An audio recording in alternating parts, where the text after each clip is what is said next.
ಬೆಂಗಳೂರಿನ ರೌಡಿಸಮ್ಮು ಈ brigade road MG road ಇದು ಇಷ್ಟು ಸೈಲೆಂಟ್ ಆಗಿ ನಡೀತೆ ಬೆಂಗಳೂರಲ್ಲಿ ಅಂತ ಹೇಳಿದ್ರೆ, ಇವತ್ತಿನ 5G ರೌಡಿಸಮ್ ಹೇಗಿದೆ ಅಂತ ಹೇಳಿದ್ರೆ, ಪ್ಲಾನ್ A ಪ್ಲಾನ್ B ಅಂದ್ರೆ ಇಲ್ಲಿ 2 ಟೀಮ್ ರೆಡಿಯಾಗಿ ನಿಂತ್ಕೊಂಡಿರ್ತಾವೆ. ಈ ಪಬ್ಬಿನಿಂದ ಇದೇ ಸಮಯಕ್ಕೆ ಅವ್ರು ಬರ್ತಾರೆ ಅನ್ನೋದು ಪ್ರತಿಯೊಂದು ಪಿನ್ ಟು ಪಿನ್ ಮಾಹಿತಿ ಇಟ್ಕೊಂಡಿರ್ತಾರೆ. ಈ ಡ್ರಗ್ಸ್ ದಂಧೆ, ಗಾಂಜಾ ಇವೆಲ್ಲ ಇದನ್ನ ಮಾಡುವಂಥವ್ರು ಅದಕ್ಕಿಂತ ಇನ್ನೂ ಸ್ಟ್ರಾಂಗ್ ಆಗಿರ್ತಾರೆ. ಹೀಗಾಗಿ ಇಲ್ಲಿ ಹಣದ ಹೊಳೆ ಹರಿಯುತ್ತೆ. ಶಿವಮೊಗ್ಗದ ರೌಡಿಗಳು ಇಲ್ಲಿ ಲಾಕ್ ಆಗ್ತಾರೆ. ಈ ಇಲೆಕ್ಷನ್ ಟಿಕೆಟ್ಗೆ ದೊಡ್ಡ ಮಟ್ಟದ ಪೈಪೋಟಿ ಇರುತ್ತೆ. ಏನು ಅಶೋಕ್ ನಗರ, ವಿವೇಕ್ ನಗರ ಲಿಮಿಟ್ಸ್ ಇದೆ, ಈ ಲಿಮಿಟ್ಸ್ ಅಲ್ಲೂ ದೊಡ್ಡ ಮಟ್ಟದ BBMP ಟಿಕೆಟ್ಗೋಸ್ಕರ ಫೈಟ್ ನಡೀತೆ.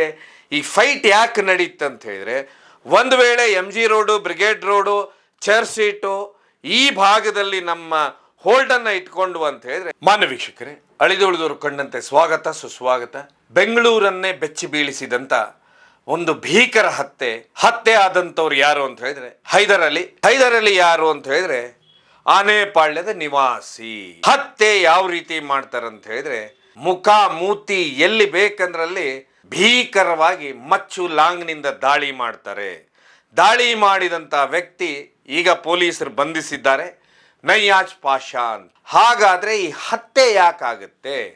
ಆಮೇಲೆ ಇಷ್ಟು ದೊಡ್ಡ ಮಟ್ಟದ ವೈಷಮ್ಯ ಏನಿತ್ತು, ಯಾವ ಏರಿಯಾದ ಮೇಲೆ ಹಿಡಿತ ಸಾಧಿಸಬೇಕು ಅನ್ನುವಂಥದ್ದು. ಯಾಕೆಂತ ಹೇಳಿದ್ರೆ ಬೆಂಗಳೂರು ಭೂಗತ ಜಗತ್ತಂದು ಬಂದ ಕೂಡಲೇ ಅಲ್ಲಿ ನಿಮ್ಗೆಲ್ಲ ಗೊತ್ತಿರುತ್ತೆ, ಏನು ಕೊತ್ವಾಲ್ ರಾಮಚಂದ್ರ ಅನ್ನುವಂಥವ್ರು ಬರ್ತಾರೆ, ಅದಾದ್ಮೇಲೆ ಏನು MP ಜಯರಾಜ್ ಅವ್ರು ಬರ್ತಾರೆ, ಕ್ರೈಮ್ ಆರ್ಗನೈಸರ್ ಅಂತ ಹೇಳುವಂಥ ವ್ಯಕ್ತಿ ಅಂತ ಹೇಳಿದ್ರೆ ಮುತ್ತಪ್ಪ ರೈ ಅವ್ರು ಬರ್ತಾರೆ.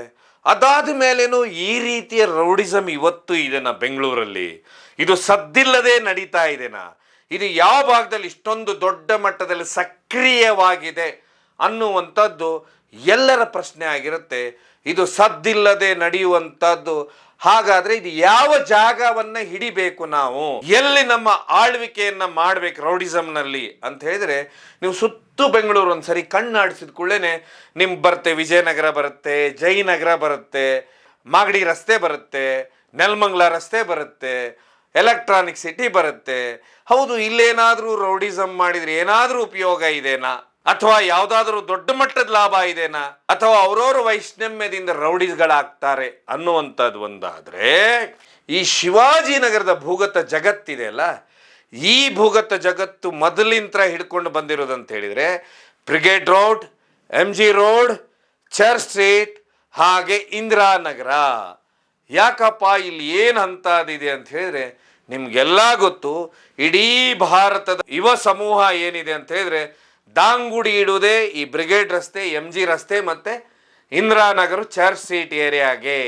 ಯಾಕಂತ ಹೇಳಿದ್ರೆ ಅತಿ ಹೆಚ್ಚು ಪಬ್ಗಳೇ ಇಲ್ಲಿರುವುದು, ಆಮೇಲೆ ಡಿಸ್ಕೋಥೆಕ್ಗಳಿದಾವೆ, ಜಗತ್ತಿನ ಹೈಟ್ಯಾಕ್ ಪಬ್ಗಳು ಇಲ್ಲಿದಾವೆ.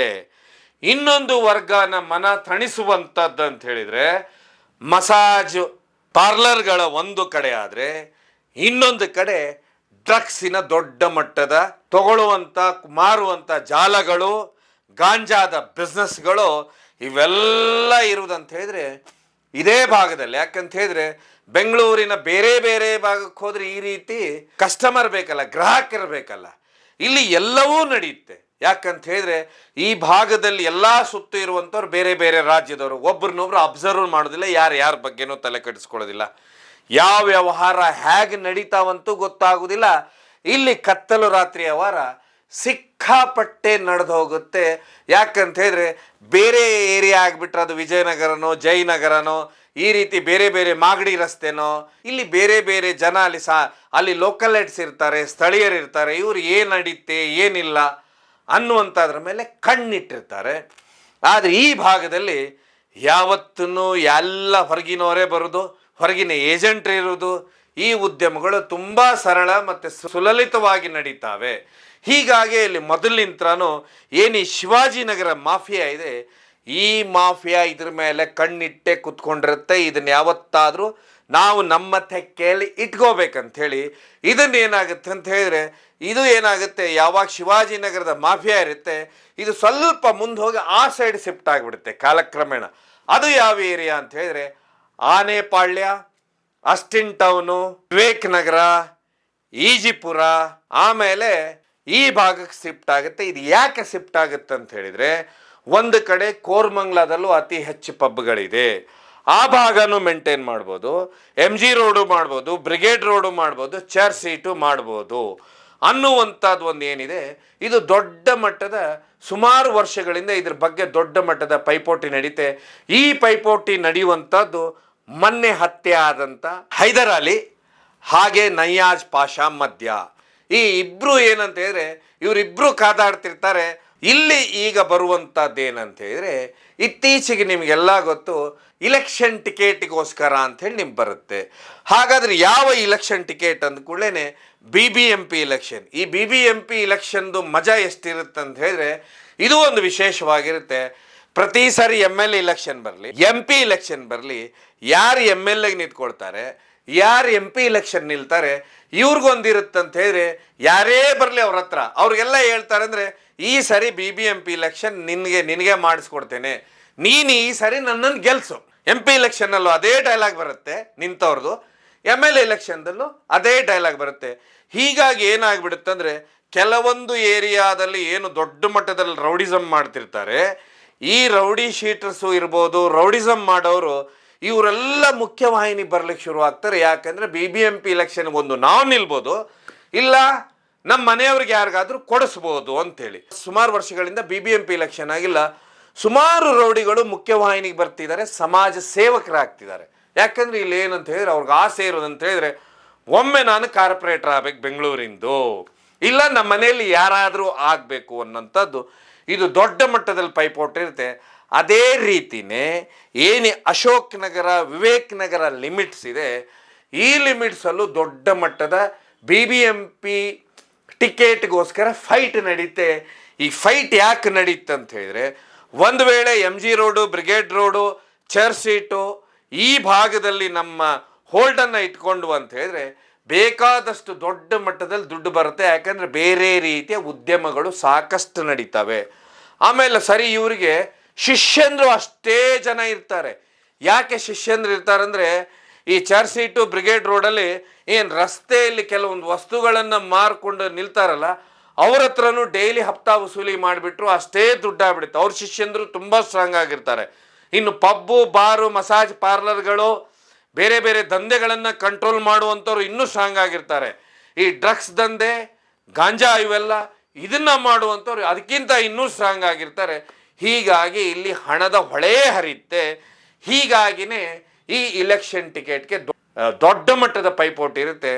ಈ ಪೈಪೋಟಿ ಇರೋದ್ರಿಂದನೇ ಈ ಹೈದರ್ ಅಲಿ ಈಗಾಗಲೇ 4 ವರ್ಷದಿಂದ ಮುಖ್ಯವಾಹಿನಿ ಅಂತ ಹೇಳಿದ್ರೆ ಸುಮಾರು ದೊಡ್ಡ ಮಟ್ಟದ ಈ ಭಾಗದಲ್ಲಿ ಸಮಾಜ ಸೇವೆ ಮಾಡ್ತಾ ಇರ್ತಾರೆ. ಹೀಗಾಗಿ ಇವರು ಸಮಾಜ ಸೇವಕನಾಗಿ ಗುರುತಿಸ್ಕೊಂಡಿರ್ತಾರೆ. ಆದರೆ ಹೀಗಾಗಿ ಅವರಿಗೆ ಟಿಕೆಟ್ ಸಿಗುತ್ತೆ ಅನ್ನುವಂಥದ್ದು ಒಂದು, ಇಲ್ಲ ಅವ್ರಿಗೆ ಸಂಬಂಧಪಟ್ಟವ್ರಿಗೆ ಯಾರಿಗೋ ಒಬ್ರಿಗೆ ಟಿಕೆಟ್ ಸಿಗುತ್ತೆ ಅನ್ನುವಂಥದ್ದು ಒಂದು ಕಡೆ ಸುದ್ದಿ ಹರಡಿರುತ್ತೆ. ಇದೇ ರೀತಿಯೇ ನಯ್ಯಾಜ್ ಪಾಷಾನು, ಯಾಕಂತ ಹೇಳಿದ್ರೆ ಇಬ್ಬರು ವಿರೋಧಿಗಳು, ರೈವಲರಿ ಟೀಮು. ಹೀಗಾಗಿ ನಯ್ಯಾಜ್ ಪಾಷಾ ಪ್ರಯತ್ನ ಮಾಡ್ತಿರ್ತಾನೆ, ನಮ್ಮದು BBMP ಟಿಕೆಟ್ ನಮ್ಮ ಕಡೆಯವರಿಗೆ ಸಿಗಬೇಕು. ಯಾಕಂತ ಹೇಳಿದ್ರೆ ಆ ವ್ಯಕ್ತಿ ಸ್ವತಃ ಈಗ ಸುಮಾರು ಪೊಲೀಸ್ ಸ್ಟೇಷನ್ಗಳಲ್ಲಿ ಸುಮಾರು ಕಡೆ ಕೇಸ್ ಇರೋದ್ರಿಂದ ಅವ್ರ ಕಡೆ ಇರುವಂಥ ವ್ಯಕ್ತಿಗೆ ಪೈಪೋಟಿ ಮಾಡ್ತಾ ಇರ್ತಾನೆ. ಹೀಗಾಗಿನೇ ನಾನು ನಿನ್ನನ್ನು ಬಿಡೋದಿಲ್ಲ, ನೀನು ನನ್ನನ್ನು ಬಿಡಬೇಡ ಅನ್ನುವಂಥದ್ದು ಇಬ್ಬರ ಮಧ್ಯನೂ ವೈರತ್ವ ಇರುತ್ತೆ. ಇವರೆಲ್ಲ ಅಂತ ಹೇಳಿದ್ರೆ ಏನು ಆನೆಪಾಳ್ಯ, ಹಾಗೇನೆ ಅಸ್ಟಿನ್ ಟೌನು, ಈಜಿಪುರ, ವಿವೇಕ್ ನಗರ, ಏನು ಒಂದು ಸುತ್ತು ಬರುತ್ತೆ, ಅಶೋಕ್ ನಗರ ಮತ್ತು ವಿವೇಕ್ ನಗರ ಪೊಲೀಸ್ ಸ್ಟೇಷನ್ ಲಿಮಿಟ್ಸಲ್ಲಿ ಇವೆಲ್ಲ ಒಂದು ಏರಿಯಾ ಬರುತ್ತೆ, ಇದೇ ಭಾಗದವರಾಗಿರ್ತಾರೆ. ಹೀಗಾಗಿ ಇವ್ರ ಮಧ್ಯ ಆ ಟಿಕೆಟಿನ ದೊಡ್ಡ ಮಟ್ಟದ ಪೈಪೋಟಿ ಇರುತ್ತೆ ಅನ್ನುವಂಥದ್ದು ಈಗ ಸುದ್ದಿ. ಯಾಕಂತ ಹೇಳಿದ್ರೆ ಇಡೀ ಈ ಭಾಗದ ಚುನಾವಣೆ ಟಿಕೆಟ್ ಏನಾದರೂ ಸಿಕ್ತು ಅನ್ನುವಂಥದ್ದು, ಯಾರಾದರೂ ಕಾರ್ಪೊರೇಟರ್ಗೆ ಸಿಕ್ತು ಅಂದರೆ, ಯಾಕಂದರೆ ಮುಂಬರುವುದಂದರೆ ಕಾರ್ಪೊರೇಟ್ ಎಲೆಕ್ಷನು, ಸಿಕ್ತು ಅಂದರೆ ಇಡೀ ಬೆಂಗಳೂರಿನ ದೊಡ್ಡ ಆಮದನಿ ಆಗುವಂಥದ್ದು, ದುಡ್ಡು ಬರುವಂಥ ಏರಿಯಾನೇ ನಮ್ಮ ಕೈಯಲ್ಲಿ ಇಟ್ಕೋಬೋದು ಅನ್ನುವಂಥದ್ದು ದೊಡ್ಡ ಮಟ್ಟದ ಸುದ್ದಿ. ಹೀಗಾಗಿ ಇವ್ರ ಮಧ್ಯ ನೀನಾ ಅನ್ನುವ ಸಮಯದಲ್ಲೇ ಪೈಪೋಟಿ. ಅವತ್ತು ರೆಸಿಡೆನ್ಷಿಯಲ್ ರಸ್ತೆಯ ಒಂದು ಪಬ್ಬಿಗೆ ಹೋಗಿ ರಾತ್ರಿ ಅಂತ ಹೇಳಿದ್ರೆ 12:30 1 ಗಂಟೆ ಮಧ್ಯ ಬರುವತ್ತಿಗೆ ಬೈಕಲ್ಲಿ ಬರ್ತಿರ್ತಾರೆ. ಬೈಕಲ್ಲಿ ಅಂತ ಹೇಳಿದ್ರೆ ಏನು ಇನ್ನೊಬ್ಬರು ಇವರಿಗೆ ಪರಿಚಯ ಇರುವ ಇವ್ರ ಸ್ನೇಹಿತರು ಅವ್ರೇನಂದರೆ ಬೈಕ್ ನಡೆಸ್ತಾ ಇರ್ತಾರೆ, ಇವ್ರು ಏನು ಬರ್ತಿರ್ತಾರೆ, ಇದು ಮೊದಲೇ ಅಂತ ಹೇಳಿದ್ರೆ ಪ್ಲ್ಯಾನ್ ಹಾಕಿದ ಪ್ರಕಾರ ಪ್ಲ್ಯಾನ್ ಎ ಪ್ಲ್ಯಾನ್ ಬಿ ಅಂದರೆ ಇಲ್ಲಿ 2 ಟೀಮ್ ರೆಡಿಯಾಗಿ ನಿಂತ್ಕೊಂಡಿರ್ತಾವೆ. ನಿಮಗೆ ಗೊತ್ತು ಇದು ಯಾವ ಕಡೆ ಅಂತ ಹೇಳಿದ್ರೆ ಅಲ್ಲಿ ಶಾಪಿಂಗ್ ಕಾಂಪ್ಲೆಕ್ಸ್ ಬರುತ್ತೆ, ಆದರೆ ಆಪೋಸಿಟ್ಟಲ್ಲಿ ನೀವು ನೋಡ್ಬೋದು ಒಂದು ಆ ಕಡೆ MG ರಸ್ತೆಯಿಂದ ಕಡೆ ಬರುವಂಥ ಒಂದು ರಸ್ತೆ ಇಳಿಯುತ್ತೆ, ಇನ್ನೊಂದು ರಸ್ತೆ ಏನಿಲ್ಲಿ ಪೊಲೀಸ್ ಮೆಸ್ಸು ಏನಿದೆ ಆ ರಸ್ತೆಗೆ ಹೋಗುತ್ತೆ, ಇನ್ನೊಂದು ರಸ್ತೆ ಈ ಕಡೆ ಅಶೋಕ್ ನಗರ ಕಡೆ ಹೋಗುವಂಥದ್ದು. ಇಲ್ಲಿ ಒಟ್ಟು 4 ರಸ್ತೆಗಳು ಬರ್ತವೆ. ಈ ರಸ್ತೆಯಲ್ಲೇ ಇವರು ಇಂಥದೇ ಪಬ್ಬಿಗೆ ಹೋಗಿದ್ದಾರೆ. ಈ ಪಬ್ಬಿನಿಂದ ಇದೇ ಸಮಯಕ್ಕೆ ಅವ್ರು ಬರ್ತಾರನ್ನೋದು ಪ್ರತಿಯೊಂದು ಪಿನ್ ಟು ಪಿನ್ ಮಾಹಿತಿ ಇಟ್ಕೊಂಡಿರ್ತಾರೆ. ಯಾಕಂತ ಹೇಳಿದ್ರೆ ಒಂದು ವೇಳೆ ಚುನಾವಣೆ ಎಲೆಕ್ಷನ್ನಲ್ಲಿ ಟಿಕೆಟ್ ಸಿಕ್ತಂತ ಹೇಳಿದ್ರೆ ನಮಗೆ ತುಂಬ ಕಷ್ಟ ಆಗುತ್ತೆ, ಮುಂದೆ ನಮಗೆ ದೊಡ್ಡ ಮಟ್ಟದ ಸಮಸ್ಯೆ ಎದುರಿಸಬೇಕಾಗತ್ತೆ. ನಾವು ಯಾವ್ಯಾವ ಬಿಸ್ನೆಸ್ ಮೇಲೆ ಹೋಲ್ಡ್ ಇಟ್ಕೊಂಡಿದ್ದೇವೆ ಆ ಬಿಸ್ನೆಸ್ ಎಲ್ಲ ಇವ್ರ ಕೈಗೆ ಹೊರಟೋಗ್ತಾವೆ. ಅಂದರೆ ಹೋಲ್ಡ್ ಇಟ್ಕೊಂಡಿದ್ದೇವೆ ಅಂದರೆ ಅಲ್ಲಿಂದ ಬರುವಂಥ ಒಂದು ರೀತಿ ಹಣ. ಹೀಗಾಗಿ ಇವ್ರು ಏನು ಮಾಡಿರ್ತಾರೆ ಅಂದರೆ ತುಂಬ ಪಕ್ಕಾ ಪ್ಲ್ಯಾನ್ ಮಾಡಿರ್ತಾರೆ. ಆ ಪ್ಲ್ಯಾನ್ ಪ್ರಕಾರ ಪ್ಲ್ಯಾನ್ ಎ ಪ್ಲ್ಯಾನ್ ಬಿ ಅಂದರೆ ಎ ಗ್ಯಾಂಗು ಬಿ ಗ್ಯಾಂಗು ಎಲ್ಲ ರಸ್ತೆಗಳಿಗೂ ಕವರ್ ಆಗಿರ್ತವೆ. ತುಂಬ ವಿಚಿತ್ರ ಅಂತ ಹೇಳಿದರೆ ಇಲ್ಲಿ ಏನು ಹೈದರಲ್ಲಿ ಹಾಗೆ ಅವ್ರ ಸ್ನೇಹಿತ ಮಧ್ಯರಾತ್ರಿ ಅಂದರೆ ಬರ್ತಾ ಇರ್ತಾರೆ. ಬಂದಾಗ ಇವ್ರಿಗೇನು ಮೆಸ್ ಗೇಟ್ ಇದೆ ಇಲ್ಲಿ ಭೀಕರವಾಗಿ ದಾಳಿ ಆಗುತ್ತೆ. ದಾಳಿ ಆಗುತ್ತಂತ ಹೇಳಿದ್ರೆ ಹಿಂದೆ ಮುಂದೆ ನೋಡಲಾರ್ದು ಎಲ್ಲ ಕಡೆ ಕೊಯ್ದು ಹಾಕ್ತಾರೆ. ಹೈದರಾಲಿಗೆ ಸುಮಾರು ರಕ್ತದ ಮಡುನಲ್ಲಿ ಅಲೆ ಬೀಳುವ ಥರ ಮಾಡಿರ್ತಾರೆ. ಆದ್ರೆ ಮುಂದೆ ಯಾರು ಇನ್ನೊಬ್ಬ ವ್ಯಕ್ತಿ ಇರ್ತಾನೆ ಆ ವ್ಯಕ್ತಿಗೆ ಸ್ವಲ್ಪ 1-2-3 ಏಟು ಬೀಳ್ತಾವೆ. ಯಾಕೆ ಏಟು ಬೀಳ್ತಾವ ಅಂದರೆ ಆ ವ್ಯಕ್ತಿನ ಉಳಿಸ್ಕೊಳ್ಳಿಕ್ಕೆ ಹೋದಾಗ ಹೀಗಾಗಿ ಉಳಿಸ್ಕೊಳ್ಳಿಕ್ಕೆ ಹೋಗ್ತಾನೆ, ಆಗ ಅವ್ರಿಗೆ ಬೀಳ್ತಾವೆ ಏಟು 2-3.